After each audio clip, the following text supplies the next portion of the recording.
scheduling 6 OTAs. They could have, as per the CBA, had as many as 13 off OTAs. They've got 6 on the books as of right now. And they are pointing to the fact that last year they were less injured than they have been in the previous season, comping their injuries for their own previous injuries. They weren't the least injured team in the National Football League, but they were in the lesser third. I'm sorry. Maybe I'm just old school. Maybe I'm just old. Practice makes perfect.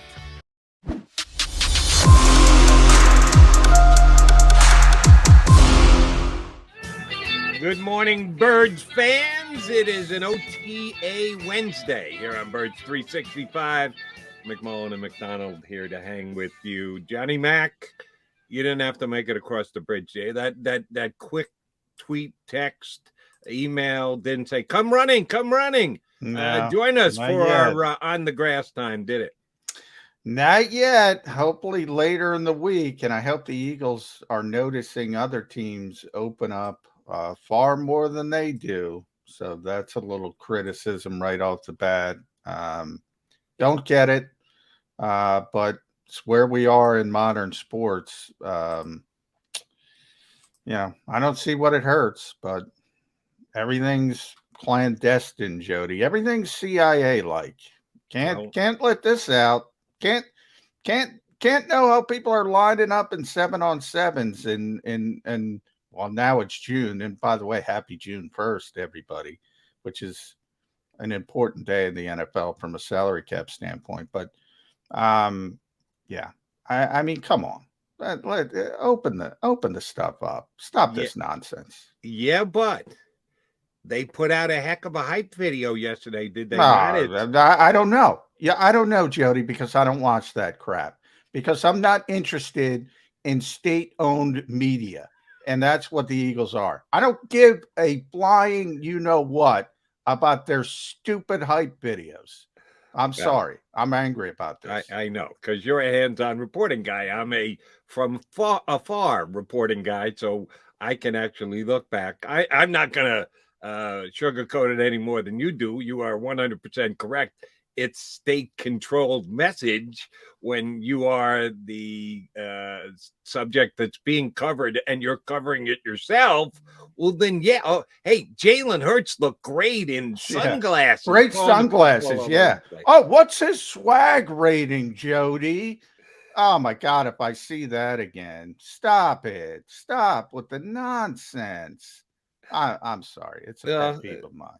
I'm not saying you. Stop it. It's certainly not for you and I, and it's not even for the discerning Eagle fan who really wants to sink his teeth into it and try and be judgmental if they are improving, are they doing what they need to do in their life.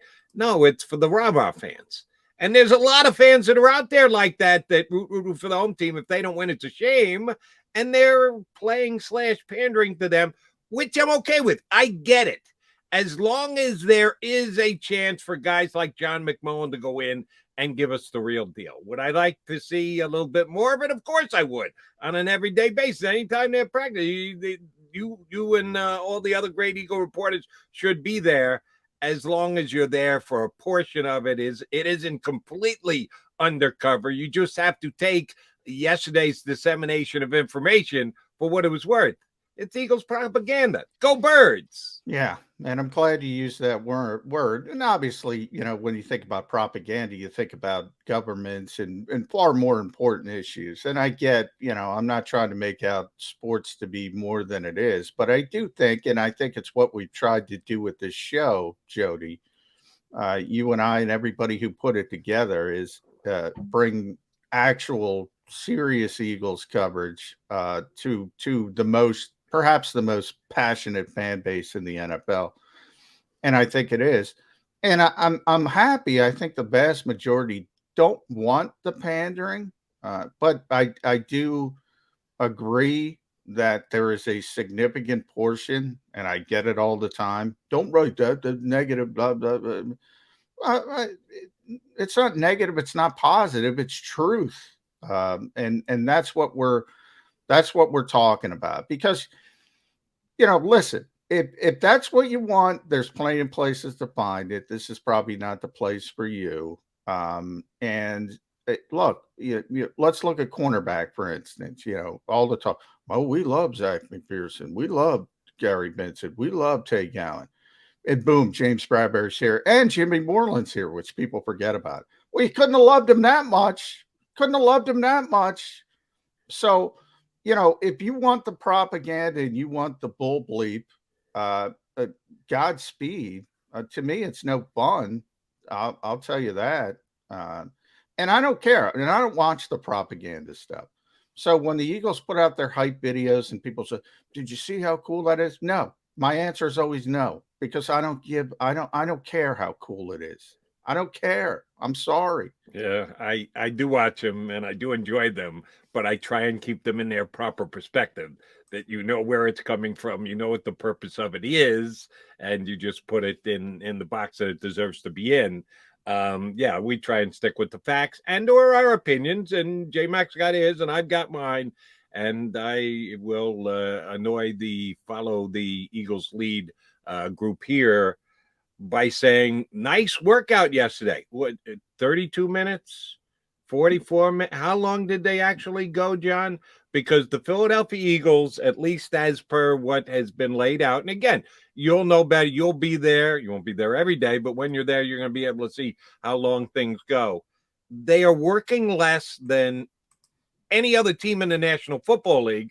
They're certainly working less than the Philadelphia Eagles have ever worked before. They're scheduling 6 OTAs. They could have, as per the CBA, had as many as 13 off OTAs. They've got 6 on the books as of right now. And they are pointing to the fact that last year they were less injured than they have been in the previous season, comping their injuries to their own previous injuries.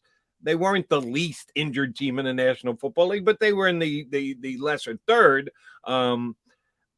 I'm sorry. Maybe I'm just old school. Maybe I'm just old.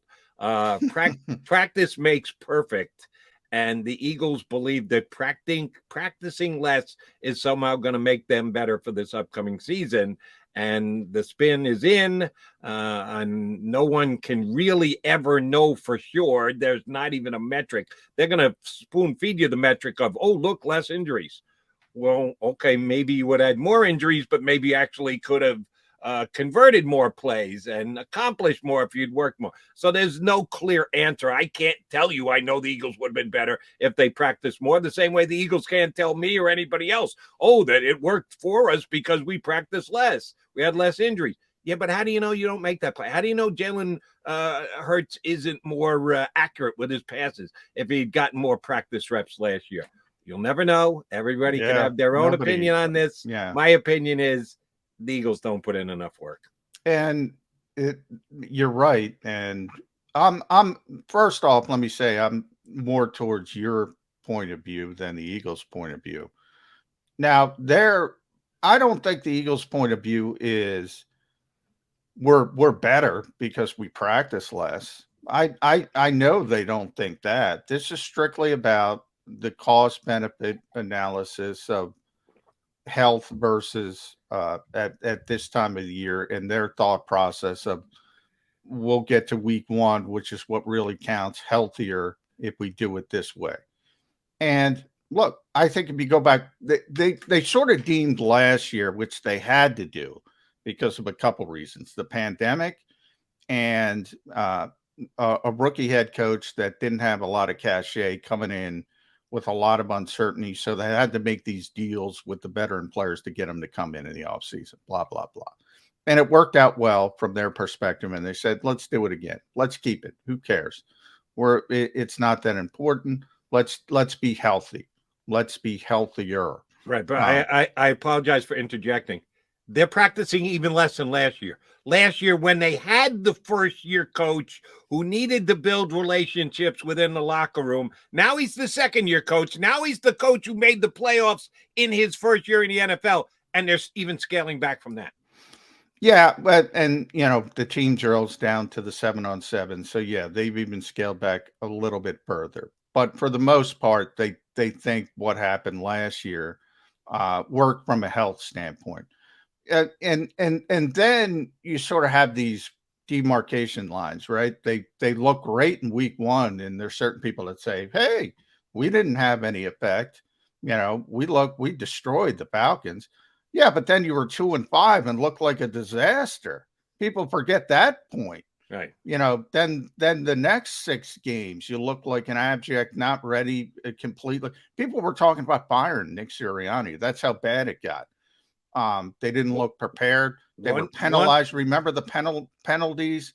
Everybody, they're not prepared. They're not structured. They don't all that kind of stuff. And then they make the run, which a lot of people could correctly argue was more tied towards the bad schedule than anything else. They took advantage. Look, it's not their fault, but they took advantage of the soft part of their schedule, and they deserve credit for that. But they didn't beat any good teams, is what I'm trying to say. So you can look at it in a bunch of different ways, but I don't think they think they're more prepared, that they have found a sort of cheat code to make them more prepared than teams. In fact, I think they know they're less prepared, and that's the cost benefit of we don't care because you can't prepare enough anyway versus health. I think that's their decision, and that's the debate that goes on inside the NovaCare complex. Right. You put it on the scale, and the balance goes one way or the other. Which is better? More healthy because you practice less. Nobody's saying practicing less makes you better on the field. You don't believe that. I don't believe that. Neither of us believe. The Eagles believe that, but they think that being healthy because you're taking less chances outweighs the potential of being a more well-versed team going into the beginning of the season, throughout the season. None of us can really see the scales. We don't really know. I would tip toward practice makes perfect, but the Eagles tip toward health is an overachieving factor. We shall see. And John, we'll get a chance to see how many minutes you think you're going to get when you get in there, either tomorrow or Friday. I believe, and again, it's not official. I believe we're going to get to watch the entire OTA. And the Eagles, again, everything is spin with this organization. They have eminently they have different phases of practices. There's even amongst the even amongst the short practices, they have different phases. So let's use ABC as an example. And if C is the hardcore, and I'm being facetious, the big 90-minute practice, they're trying to hold off to give us a look at that one, the long practice, so we can get the biggest look at the team. But here's what my issue is. In training camp, by policy, they have to open up the entire practice to the media through a certain period. That's an NFL policy. So there's nothing NFL teams can do about it. They'd love to change it, but they haven't been able to change it yet. Then as you get into regular season mode, which is typically at the end of training camp, but there are a couple contingencies like joint practices. You have to open up joint practices. So when the Eagles practice against the Browns and the Dolphins, they have to be open to the media. But when you get into regular season mode, we're only allowed to watch the first 10, 15 minutes of practice, sometimes 20 if it's a long practice, basically stretching and individual drills. That's what the Eagles should do. On yesterday, it's Wednesday. I'm all mixed up because it's Memorial Day week, so excuse me. So yesterday was Tuesday, correct, Jody? They should have opened up 15, 20 minutes and said, all right, that's it. And the same thing today, every single day. They don't have one today, but Thursday and Friday, every single day, they should have something open to the media, but they don't want to, and they don't have to. And this is the way they've gone about it. And you can go on Twitter and see other teams. They go about it a different way. Eagles, closed circuit to everyone down there. They open stuff up. And look, you guys are nuts to not want this stuff open and to not let the most passionate fan base in the world, certainly in this city. Maybe I'm being a little a little bit of hyperbole there, but certainly in this city, the most passionate fan base, and they're doing a disservice to them. Bottom line. Let me try one more time because one of our streamers here, Slasher, checked in and said, practicing less does keep you healthier. Like it's not rocket science, Jody. All right, let me try and explain this again. If you practice less, you will stay healthier. But you have to weigh that against if you practice less, you might not be able to perform and go out and do it on a game day and be in sync with your fellow teammates. Those two things weigh against each other. Every single team I've ever played for, I've ever covered, has said that practice makes them better. So you weigh practicing and the downside of getting hurt against practicing and getting better as a team. There's a balance there, and everybody tries to strike as good a balance as possible. The Eagles have come down heavier on less practice is better because it prevents more injuries. Well, then here's a wild idea. Why not put all the players in bubble wrap and not have them practice at all? Just show up on Sundays. No one would ever get hurt in practice. If that is your goal, hey, we can't even afford to think about being hurt. Real simple. Don't practice. Just show up on Sundays. Is that what you're looking for, Mr. It's not rocket science? Well, here's not rocket science. Don't practice. Don't get hurt. And practice makes perfect, as you said, is a cliche for a reason. But there is things that people don't think about. Like, I call it the callous hands theory because I've talked to a lot of coaches and over the years, and they'll say, look, look at it this way. If you work on the docks, you get used to it. Watch Deadliest Catch. You get used to it. You get used to it. If they got to throw me or Jody Mack out there, we're not going to do well because we're not used to it. No. And when you're playing a sport like football, you got to build up your body. And you show up week one. This year it's Detroit, and it's a dome, and Detroit's not a very good football team. But let's pretend it was Tennessee in a dome, and you're doing this, and you got to deal with. All right, it's week one. We don't practice anything when it comes to stop and run. I tell you all the time, Jody, nobody cares about the run in the spring. The Eagles are working 7-on-7s. Now, I wrote about this on JAKIBSports.com. It makes sense because you don't have pads on anyway. So why practice what you can't practice? So I'm not even criticizing the Eagles for that. But the bottom line is then you got to show up week one. And I don't know who Tennessee plays week one, so that's the better example. Week one, Derrick Henry, go stop him. We didn't practice it all spring. Wait, go stop him. Go stop him. There's unintended consequences to everything. Unintended consequences to everything. You can look at it just from the health aspect. Forget about the playing aspect. They have these ramp-up periods now. You get used to playing football. If you're not playing football, and you go out there and you don't have that callous towards football, you might pull your hamstring. You might you're going 20 miles an hour, 20 miles an hour, 20 miles, then go 100, bang. All of a sudden, here goes the hamstring, here goes the calf, here goes that. This is a debate that's been going on in the NFL for years. I've always said you can't legislate injuries. Josh Sweat, he missed the playoff game and he almost died because he had internal bleeding. Nobody could legislate that. Stuff happens.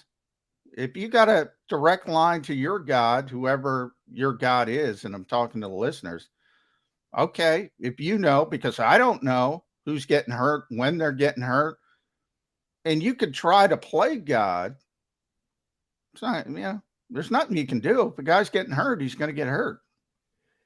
Unless you put him in bubble wrap, which I think some Eagle fans would might even get hurt in bubble wrap. Then you're guaranteed not to get hurt. Well, Might not be able to actually execute plays and tackle guys and win games on Sunday, but damn, we're healthy. yeah. And by the way, we're going to have Mike Gill. He's going to be a couple minutes late, so we got to get the break anyway. But he'll be on. We'll get to talk to him about this. See, now shame on Mike Gill. Is he looking to practice less? Yeah, Is that maybe his voice? Maybe that 2 minutes is going to help his voice. He's going to be a couple minutes late because he's got to talk all day. So something tells me when Gill does arrive, he will be in full throat. That's usually not a problem for Mike Gill. He will be loud and he will be opinionated. We always like talking to him. So Mike Gill from down the shore, ESPN down the shore, will join us. Hopefully, stay right here. Find out if that's the case or if he, like the Eagles, is not ready to practice.